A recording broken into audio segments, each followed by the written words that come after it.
ಪ್ರಮುಖವಾದಂಥ 5 ಪ್ರಶ್ನೆಗಳನ್ನು ನೀವು ನಿಮ್ಮನ್ನ ನೀವೇ ಕೇಳ್ಕೋಬೇಕು. ನೀವೊಂದು ಗೋಲ್ ಸೆಟ್ ಮಾಡಿ ಅಥವಾ ಗುರಿ ಸೆಟ್ ಮಾಡಿ ನಡ್ಕೊಂಡು ಹೋದ್ರೂ ಕೂಡ ನೀವು ಅದನ್ನ ರೀಚ್ ಆಗೋದಕ್ಕೆ ಸಾಧ್ಯ ಇದೆ. ಗುರಿ ಈಡೇರಿಕೆಗೆ ಎಷ್ಟು ಹಣ ಬೇಕು ಅಂತ ಹೇಳುವಂಥದ್ದನ್ನ ಮೊದಲೇ ಫಿಕ್ಸ್ ಮಾಡಲೇಬೇಕಾಗತ್ತೆ. ನಮಸ್ಕಾರ. ಎಲ್ಲರೂ ಹೂಡಿಕೆ ಮಾಡ್ತಾರೆ, ಯಾಕೆ ಹೇಳಿ? ಭವಿಷ್ಯ ಉತ್ತಮವಾಗಿರಬೇಕು ಅಂತ. ಆದ್ರೆ ಉತ್ತಮವಾದಂಥ ಹೂಡಿಕೆ ಮಾಡಿದ್ರೆ ಮಾತ್ರ ನೀವು ಅಂದ್ಕೊಂಡಂತೆ ಭವಿಷ್ಯ ಉತ್ತಮವಾಗಿರೋದಕ್ಕೆ ಸಾಧ್ಯ. ಹಾಗಿದ್ರೆ ಹೇಗೆ ಹೂಡಿಕೆ ಮಾಡಬೇಕು ನೋಡಿ. ನೀವು ಪ್ರತಿಯೊಂದು ಹೂಡಿಕೆ ಮಾಡುವಂತ ಮೊದಲು ಪ್ರಮುಖವಾದಂಥ 5 ಪ್ರಶ್ನೆಗಳನ್ನು ನೀವು ನಿಮ್ಮನ್ನ ನೀವೇ ಕೇಳ್ಕೋಬೇಕು. ಆ ಪ್ರಶ್ನೆಗಳಿಗೆ ಉತ್ತರ ಸಿಕ್ಕಿದ ಮೇಲೆನೆ ನೀವು ಹೂಡಿಕೆ ಮಾಡೋದಕ್ಕೆ ಮುಂದಾಗಬೇಕು. ಇಲ್ಲ ಅಂತ ಹೇಳಿದ್ರೆ ನೀವು ಮಾಡುವಂತ ಹೂಡಿಕೆ ಗೊತ್ತು ಗುರಿ ಇಲ್ಲದಂಗೆ ಹೋಗ್ಬಿಡ್ಬೋದು. ನಿಮಗೆ ಬೇಕಾದಾಗ ಹಣ ನಿಮ್ಮ ಕೈಗೆ ಬರೋದಕ್ಕೆ ಸಾಧ್ಯ ಆಗೋದಿಲ್ಲ. ಸೊ ಈ ವಿಡಿಯೋದಲ್ಲಿ ಇಂಟ್ರೆಸ್ಟಿಂಗ್ ಆಗಿರುವಂತಹ ಆ 5 ವಿಚಾರಗಳೇನು ಅನ್ನೋದನ್ನ ನಾನು ನಿಮಗೆ ತಿಳಿಸ್ಕೊಡ್ತೀನಿ. ಹಾಗಾಗಿ ಕಂಪ್ಲೀಟ್ ಆಗಿ ಈ ವಿಡಿಯೋವನ್ನ ನೋಡಿ. So welcome to Indian Money YouTube channel. ನಾನು ಶೇಷಕೃಷ್ಣ ಭಟ್.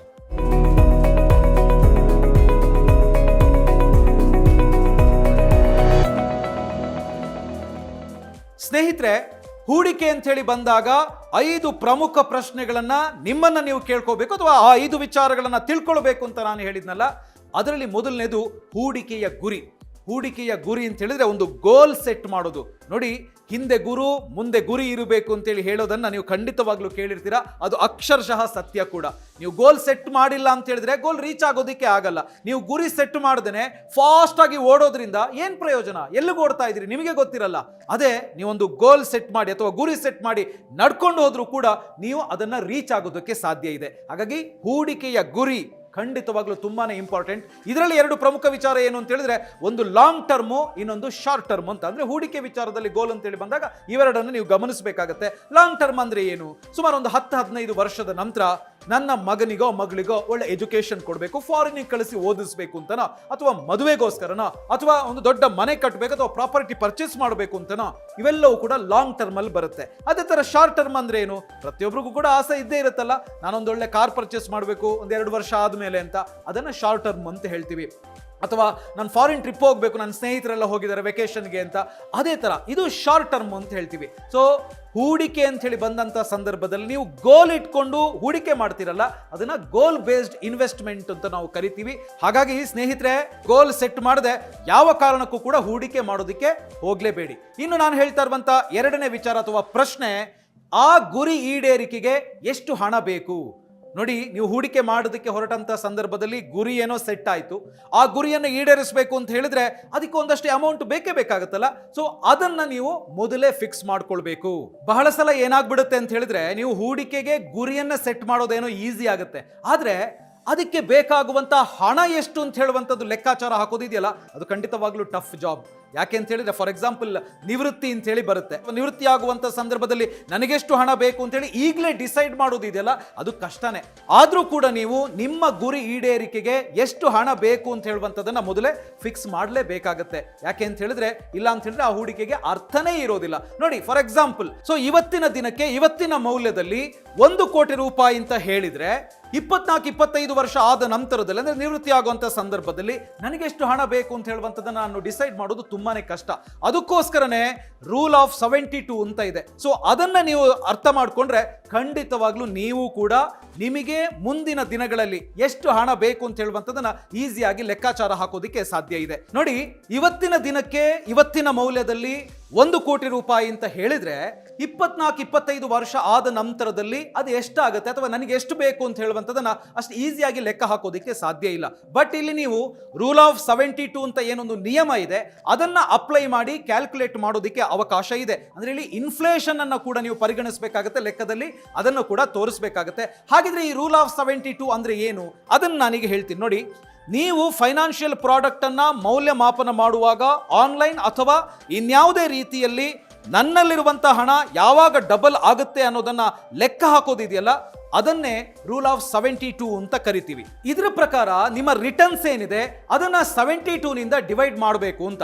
ಆಗ ನಿಮ್ಮ ಹಣ ಯಾವಾಗ ಡಬಲ್ ಆಗುತ್ತೆ ಅಂತ ಹೇಳುವಂತ ಲೆಕ್ಕಾಚಾರ ನಿಮಗೆ ಸಿಗುತ್ತೆ. ಉದಾಹರಣೆಗೆ ಹೇಳ್ತೀನಿ, ಈಗ FD ಫಿಕ್ಸೆಡ್ ಡೆಪಾಸಿಟ್ 6% ಇದೆ ಅಂತೇಳಿ ನಾವು ಕ್ಯಾಲ್ಕುಲೇಟ್ ಮಾಡೋಣ. ಸೊ 72 ಅಂದ್ರೆ 72 ಡಿವೈಡೆಡ್ ಬೈ 6 ಅಂತ ಹೇಳಿದಾಗ 12 ಉತ್ತರ ಬರುತ್ತೆ. ಸೊ ಈ 12 ವರ್ಷಗಳ ಕಾಲದಲ್ಲಿ ನಿಮ್ಮ ಹಣ ಡಬಲ್ ಆಗುತ್ತೆ ಅಂತೇಳಿ ಅರ್ಥ. ಅದೇ ತರ ಮ್ಯೂಚುವಲ್ ಫಂಡ್ ತಗೊಳ್ಳೋಣ. ಮ್ಯೂಚುವಲ್ ಫಂಡ್ ಅಂತ ಹೇಳಿದ್ರೆ ನಿಮಗೆ ರಿಟರ್ನ್ಸ್ ಒಂದು ಆವರೇಜ್ ಆಗಿ ನಾವು ನೋಡಿದಾಗ 12% ಅಂತ ಇಟ್ಕೊಳ್ಬಹುದು.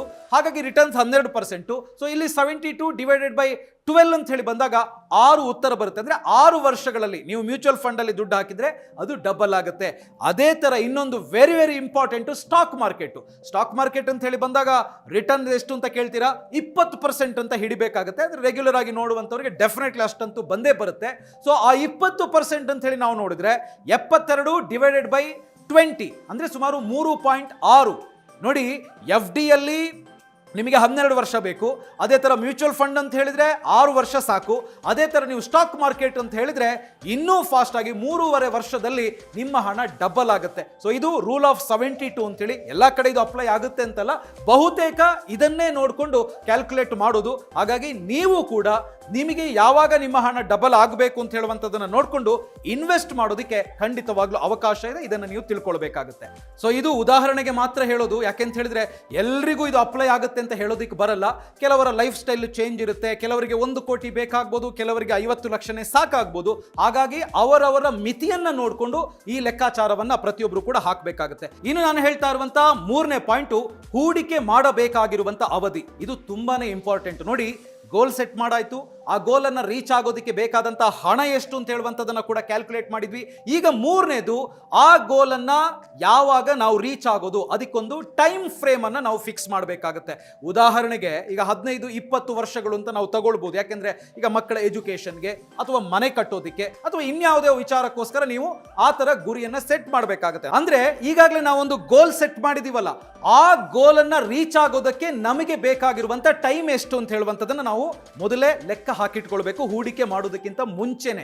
ಯಾಕೆ ಅಂತ ಹೇಳಿದ್ರೆ, ಫಾರ್ ಎಕ್ಸಾಂಪಲ್ ಈಗ 15 ವರ್ಷದಲ್ಲಿ ನನಗೆ ನನ್ನ ಮಕ್ಕಳ ಎಜುಕೇಷನ್ಗೋಸ್ಕರ ಇಷ್ಟು ಲಕ್ಷ ಬೇಕಾಗುತ್ತೆ ನೀವು ಫಿಕ್ಸ್ ಮಾಡಿರ್ತೀರಾ. ಮೊದಲನೇದಾಗಿ ಹೂಡಿಕೆಯ ಗುರಿ ಮಕ್ಕಳ ಎಜುಕೇಷನ್. ಅದೇ ತರ ನಿಮಗೆ ಬೇಕಾಗಿರುವಂತಹ ಹಣ 15-20 ಲಕ್ಷ. ಈಗ ಅವಧಿ 15 ವರ್ಷಗಳು. ಸೊ ಈ ತರದ ಪಕ್ಕಾ ಕ್ಯಾಲ್ಕುಲೇಷನ್ ಅನ್ನು ನೀವು ಹಾಕಬೇಕಾಗುತ್ತೆ. ಅದು ಲಾಂಗ್ ಟರ್ಮ್ ಇರ್ಬೋದು, ಶಾರ್ಟ್ ಟರ್ಮ್ ಇರ್ಬೋದು. ಈಗ ಶಾರ್ಟ್ ಟರ್ಮ್ ಅಂತ ಹೇಳಿ ಬಂದಾಗ ಒಂದು ಕಾರ್ ಪರ್ಚೇಸ್ ಮಾಡಬೇಕು ನನಗೆ 2 ವರ್ಷ ಆದ್ಮೇಲೆ ಅಂತ, ಶಾರ್ಟ್ ಟರ್ಮ್ ಅಲ್ಲಿ. ಸೊ ಯಾವ ಕಾರು? ಸೊ ಹೂಡಿಕೆಯ ಗುರಿ ಕಾರು. ಅದೇ ತರ ಹಣ ಎಷ್ಟು ಬೇಕಾಗುತ್ತೆ ಅಂತ ಹೇಳಿ ಕೇಳಿದಾಗ ಸುಮಾರು ಒಂದು 10 ಲಕ್ಷ ರೂಪಾಯಿ ಬೇಕು ಒಂದು ಒಳ್ಳೆ ಕಾರ್ ತಗೊಳ್ಳಿಕ್ಕೆ ಅಂತ. ಆ ಸಂದರ್ಭದಲ್ಲಿ ನಿಮಗಿರುವಂತ ಅವಧಿ ಎಷ್ಟು? ಅದು 2 ವರ್ಷ. ಸೊ 2 ವರ್ಷದಲ್ಲಿ ನಾನು 10 ಲಕ್ಷದ ಕಾರನ್ನ ಪರ್ಚೇಸ್ ಮಾಡ್ತೀನಿ ಅಂತ. ಹಾಗಾಗಿ ಟೈಮ್ ಫ್ರೇಮ್ ಅಂತ ಹೇಳುವಂಥದ್ದು ಕೂಡ ಇದರಲ್ಲಿ ತುಂಬಾ ಇಂಪಾರ್ಟೆಂಟು. ಇನ್ನು ನಾನು ಹೇಳ್ತಾ ಇರುವಂತ 4ನೇ ಪಾಯಿಂಟು, ಇನ್ವೆಸ್ಟ್ಮೆಂಟ್ ಅಲ್ಲಿ ನಮಗಿರುವಂಥ ರಿಸ್ಕ್ ಏನು ಮತ್ತೆ ರಿಟರ್ನ್ಸ್ ಏನು ಅಂತ ಹೇಳುವಂಥದ್ದನ್ನ ನಾವು ಪಕ್ಕಾ ಕ್ಯಾಲ್ಕುಲೇಟ್ ಮಾಡಬೇಕಾಗುತ್ತೆ. ಯಾಕೆಂತ ಹೇಳಿದ್ರೆ ಈ ರಿಸ್ಕ್ ಕೆಪಾಸಿಟಿಯನ್ನ ಗಮನಿಸಿಕೊಂಡೇ ನಾವು ಇನ್ವೆಸ್ಟ್ ಮಾಡಬೇಕು. ನೋಡಿ, ಉದಾಹರಣೆಗೆ 20-25 ವರ್ಷದವರಿಗೆ ರಿಸ್ಕ್ ತಗೊಳ್ಳುವಂಥ ಕೆಪಾಸಿಟಿ ಜಾಸ್ತಿ ಇರುತ್ತೆ. ಯಾಕೆಂದ್ರೆ ಡ್ಯೂರೇಷನ್ ಅಥವಾ ಲಾಂಗ್ ಟರ್ಮ್ ಅಲ್ಲಿ ಅವರು ಇನ್ವೆಸ್ಟ್ ಮಾಡಿಕೊಂಡು ಹೋಗೋದಕ್ಕೆ ಅವಕಾಶ ಇದೆ. ಅಷ್ಟೇ ಅಲ್ಲದೆ ಅವರ ಗೋಲ್ಗಳು ಕೂಡ ಜಾಸ್ತಿ ಇರ್ತವೆ. ಹಾಗಾಗಿ ರಿಸ್ಕ್ ಕೆಪಾಸಿಟಿ ಮೇಲೆ ಹೂಡಿಕೆಯನ್ನ ಮಾಡಬೇಕಾಗುತ್ತೆ. ಅದೇ ನೀವು ಒಂದು 50 ವರ್ಷ ದಾಟಿದವರನ್ನ ಗಮನಿಸಿ, ಅವರು ನಿವೃತ್ತಿಯ ಅಂಚಿನಲ್ಲಿರ್ತಾರೆ. ಅಂತ ಸಂದರ್ಭದಲ್ಲಿ ರಿಟರ್ನ್ಸ್ ಜಾಸ್ತಿ ಬೇಕು ಅನ್ನೋ ಕಾರಣಕ್ಕೆ ಅವರು ರಿಸ್ಕ್ ತಗೊಳ್ಳಿಕ್ಕೆ ಸಾಧ್ಯ ಇಲ್ಲ. ಹಾಗಾಗಿ ಅವರು ಸ್ವಲ್ಪ ಕಡಿಮೆ ರಿಸ್ಕ್ ಅನ್ನ ತಗೊಳ್ಬೇಕು. ಸೊ ಇನ್ವೆಸ್ಟ್ಮೆಂಟ್ ಅಲ್ಲಿ ಇದು ಕೂಡ ಪ್ರಮುಖವಾದಂತ ಅಂಶ. ನೋಡಿ, ಇಲ್ಲಿ ರಿಸ್ಕ್ ಕೆಪಾಸಿಟಿ ಅಂತ ಹೇಳಿ ಬಂದಂತ ಸಂದರ್ಭದಲ್ಲಿ ಏಜ್ ವೈಸು, ಇನ್ಕಮ್ ವೈಸು ಮಾತ್ರ ನೋಡೋದಲ್ಲ, ನಿಮಗೆ ಯಾವುದು ಕಂಫರ್ಟು ಅದನ್ನ ಕೂಡ ಇಲ್ಲಿ ಗಮನಿಸಬೇಕಾಗತ್ತೆ. ಉದಾಹರಣೆಗೆ ನಿಮಗೆ ಕಂಫರ್ಟ್ ಇಲ್ಲ, ನೀವು ಇನ್ವೆಸ್ಟ್ ಮಾಡ್ಲಿಕ್ಕೆ ಹೋದ್ರಿ ಅಂತ ಹೇಳಿದ್ರೆ ಖಂಡಿತವಾಗ್ಲೂ ಕೈ ಸುಟ್ಕೊಳ್ಬೇಕಾದಿತ್ತು. ನೋಡಿ, ಸ್ಟಾಕ್ ಮಾರ್ಕೆಟ್ ಬಗ್ಗೆ ನನಗೆ ಏನು ನಾಲೆಜೇ ಇಲ್ಲ, ಝೀರೋ ನಾಲೆಜು. ನಾನು ಅದರಲ್ಲಿ ಇನ್ವೆಸ್ಟ್ ಮಾಡ್ತೀನಿ ಅಂತ ಹೇಳಿ ಹೊರಟ್ರೆ ಹೈ ರಿಸ್ಕ್ ಇರುವಂತ ಸೆಕ್ಟರ್ ಅದು. ಸೊ ಖಂಡಿತವಾಗ್ಲೂ ನೀವು ಲಾಸ್ ಮಾಡ್ಕೊಳ್ಬೇಕಾಗುತ್ತೆ. ನಿಮ್ಮ ಹೂಡಿಕೆಗೆ ಅರ್ಥನೇ ಇರೋದಿಲ್ಲ.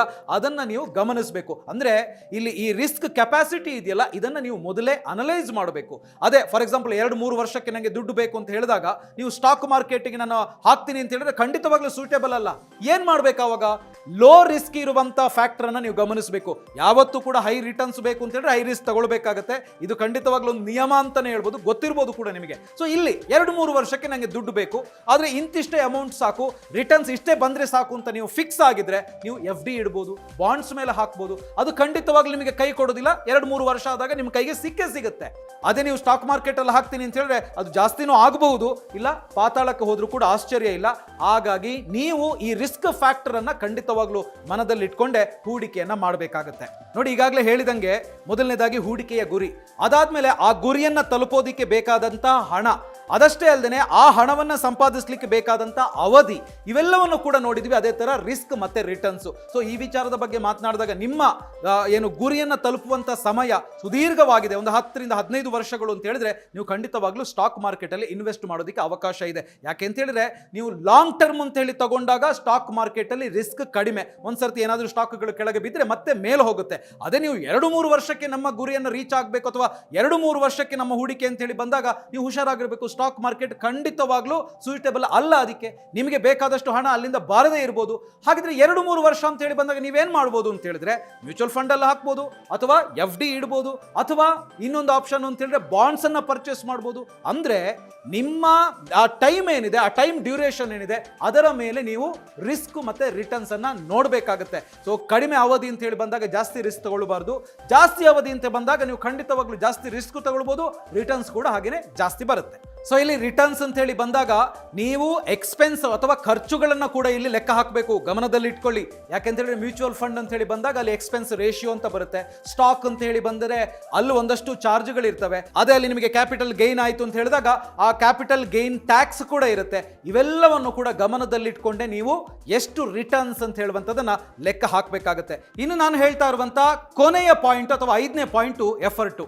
ನೀವು ಎಲ್ಲೇ ಇನ್ವೆಸ್ಟ್ ಮಾಡಬೇಕು ಅಂತಾದರೂ ಕೂಡ ನಿಮ್ಮ ಎಫರ್ಟ್ ಎಷ್ಟು ಬೇಕು ಅಂತ ಹೇಳುವಂಥದ್ದನ್ನು ನೀವು ಲೆಕ್ಕ ಹಾಕಲೇಬೇಕು. ಅಂದರೆ ಸ್ಕಿಲ್ ಅಪ್ಗ್ರೇಡ್ ಮಾಡ್ಕೊಳ್ಬೇಕಾ, ಅಥವಾ ಜ್ಞಾನ ಸಂಪಾದನೆ ಇನ್ನೂ ಹೆಚ್ಚು ಮಾಡಬೇಕಾ, ಅಥವಾ ಬೇರೆ ಥರದ ರಿಸರ್ಚ್ಗಳನ್ನೇನಾದರೂ ಮಾಡಬೇಕಾ, ಇದೆಲ್ಲದರ ಬಗ್ಗೆ ನೀವು ಗಮನಿಸಬೇಕು. ಉದಾಹರಣೆಗೆ ನೀವೇನಾದರೂ FDಯಲ್ಲಿ ದುಡ್ಡು ಹಾಕ್ತೀನಿ ಅಥವಾ PPF ಅಲ್ಲಿ ಹಾಕ್ತೀನಿ ಅಂತ ಹೇಳೆಲ್ಲ ಬಂದರೆ ಖಂಡಿತವಾಗ್ಲೂ ಇಲ್ಲಿ ನಿಮ್ಮ ಎಫರ್ಟ್ ತುಂಬ ಲೋ ಇರುತ್ತೆ. ನೀವು ಜಾಸ್ತಿಯಾಗಿ ರಿಸರ್ಚ್ ಎಲ್ಲ ಮಾಡಬೇಕಾಗಿದ್ದಿಲ್ಲ. ಅದೇ ಒಂದು ಸ್ವಲ್ಪ ಮೀಡಿಯಂ ಎಫರ್ಟ್ ಅಂತ ಹೇಳಿ ಬಂದಾಗ ಸ್ಮಾಲ್ ಸ್ಕೇಲಲ್ಲಿ ಹಾಕೋದಿರ್ಬೋದು, ಬಾಂಡ್ಸ್ ಅಲ್ಲಿ ಹಾಕೋದಿರ್ಬೋದು, ಮ್ಯೂಚುವಲ್ ಫಂಡ್ ಅಲ್ಲಿ ಹಾಕೋದಿರ್ಬೋದು. ಸೊ ಇಲ್ಲಿ ನಿಮ್ಮ ಎಫರ್ಟ್ ಒಂದು ಸ್ವಲ್ಪ ಜಾಸ್ತಿ ಬೇಕಾಗುತ್ತೆ. ಅದೇ ನೆಕ್ಸ್ಟ್ ಲೆವೆಲ್ ಆ ರಿಸರ್ಚ್ ಎಲ್ಲ ಮಾಡಬೇಕಾಗಿದ್ದು ಅಂತ ಹೇಳಿದ್ರೆ ಖಂಡಿತವಾಗ್ಲೂ ಸ್ಟಾಕ್ ಮಾರ್ಕೆಟ್ ಅಂತ ಹೇಳುವಂತ ವಿಚಾರ ಬಂದಂತ ಸಂದರ್ಭದಲ್ಲಿ ನೀವು ಅದರ ಬಗ್ಗೆ ತುಂಬಾ ಸ್ಟಡಿ ಮಾಡಬೇಕಾಗುತ್ತೆ, ರಿಸರ್ಚ್ ಮಾಡಬೇಕಾಗುತ್ತೆ. ಅಂದ್ರೆ ನಿಮ್ಮ ಎಫರ್ಟ್ ಅನ್ನ ಹಾಕಬೇಕಾಗುತ್ತೆ. ಹಾಗಾಗಿ ನೀವು ಹೂಡಿಕೆ ಮಾಡೋದಕ್ಕಿಂತ ಮುಂಚೆನೆ ನಾನು ಎಷ್ಟು ಎಫರ್ಟ್ ಅನ್ನ ಹಾಕಬಲ್ಲೆ, ಎಷ್ಟು ಎಫರ್ಟ್ ಈ ಹೂಡಿಕೆಗೆ ಅವಶ್ಯಕತೆ ಇದೆ ಅಂತ ಹೇಳುವಂಥದ್ದನ್ನ ನೀವು ಖಂಡಿತವಾಗ್ಲೂ ತಲೆಯಲ್ಲಿ ಇಟ್ಕೊಳ್ಬೇಕಾಗುತ್ತೆ, ಗಮನದಲ್ಲಿ ಇಟ್ಕೊಳ್ಬೇಕಾಗುತ್ತೆ. ಹೂಡಿಕೆ ಯಾವುದ್ರ ಮೇಲೆ ಮಾಡ್ತೀರಿ ಅಂತ ಹೇಳೋದನ್ನ ಡಿಸೈಡ್ ಮಾಡೋದಕ್ಕೆ. ಇದಷ್ಟೇ ಅಲ್ಲದೆ ನೀವು ಯಾವತ್ತೂ ಇದ್ರೂ ಕೂಡ ಹೂಡಿಕೆ ಮಾಡುವಂತ ಸಂದರ್ಭದಲ್ಲಿ ನಿಮ್ಮ ಟರ್ಮು ಅಥವಾ ಡ್ಯೂರೇಷನ್ ಎಷ್ಟು ಅಂತ ಹೇಳುವಂಥದ್ದನ್ನ ನೀವು ಲೆಕ್ಕ ಹಾಕಿನೇ ಎಷ್ಟನ್ನ ಎಲ್ಲಿ ಹೂಡಿಕೆ ಮಾಡಬೇಕು ಅಂತ ಹೇಳುವಂಥದ್ದನ್ನ ಕ್ಯಾಲ್ಕುಲೇಟ್ ಮಾಡಬೇಕು. ಇನ್ನು ಈಗಾಗಲೇ ಹೇಳಿದಂಗೆ ನೀವು ಲಾಂಗ್ ಟರ್ಮ್ ಗೋಲ್ ನಿಮ್ಮದಾಗಿದ್ರೆ, ಅಂದ್ರೆ ಸುಮಾರು ಒಂದು 25 ವರ್ಷದ ನಂತರ ನಿಮಗೊಂದು 2 ಕೋಟಿ ರೂಪಾಯಿ ಬೇಕು ಅಂತ ಹೇಳಿ ನೀವೇನಾದ್ರೂ ಕ್ಯಾಲ್ಕುಲೇಟ್ ಮಾಡಿದ್ರಿ ಅಂತ ಆದ್ರೆ ಅಫ್ಕೋರ್ಸ್ ನೀವು ನಿಮ್ಮ ಹೂಡಿಕೆಯ ಹಣ ಏನಿದೆ ಅದರಲ್ಲಿ 70% ಹಣವನ್ನ equity, stock market, mutual fund ಮೇಲೆ ಹಾಕೋದಕ್ಕೆ ಅವಕಾಶ ಇದೆ. ಒಂದು ಸ್ವಲ್ಪ ರಿಸರ್ಚ್ ಎಲ್ಲ ಮಾಡಬೇಕು, ಅಂದ್ರೆ ನಿಮ್ಮ ಎಫರ್ಟ್ ಇಲ್ಲಿ ಜಾಸ್ತಿ ಬೇಕಾಗುತ್ತೆ.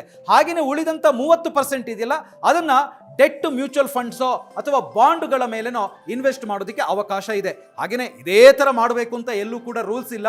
ನಾನು 50% ಅಲ್ಲ ಹಾಕ್ತೀನಿ, 50% ಇಲ್ಲ ಹಾಕ್ತೀನಿ ಅಂತ ಹೇಳಿದ್ರು ಕೂಡ ಅದಕ್ಕೂ ಅವಕಾಶ ಇದೆ. ಇಲ್ಲ ನಾನು 70% ರಿಯಲ್ ಎಸ್ಟೇಟ್ ಮೇಲೆ ಹಾಕ್ತೀನಿ, ಅದರಿಂದ ನನಗೆ ಇನ್ಕಮ್ ಜನರೇಟ್ ಆಗುತ್ತೆ, ಪ್ಯಾಸಿವ್ ಇನ್ಕಮ್ ಬರುತ್ತೆ, ಈ ತರ ಎಲ್ಲ ಹೇಳುವಂತವ್ರು ಇದ್ದಾರೆ. ಖಂಡಿತವಾಗ್ಲೂ ಅದಕ್ಕೂ ಕೂಡ ಅವಕಾಶ ಇದೆ. ಅದಕ್ಕೆ ನಾನು ಆಗ್ಲೇ ಹೇಳಿದೆ, ನಿಮ್ಮ ಕಂಫರ್ಟ್ ಏನಿದೆ ಅದನ್ನ ನೋಡ್ಕೊಂಡು ನೀವು ಮಾಡಬೇಕು ಅಂತ.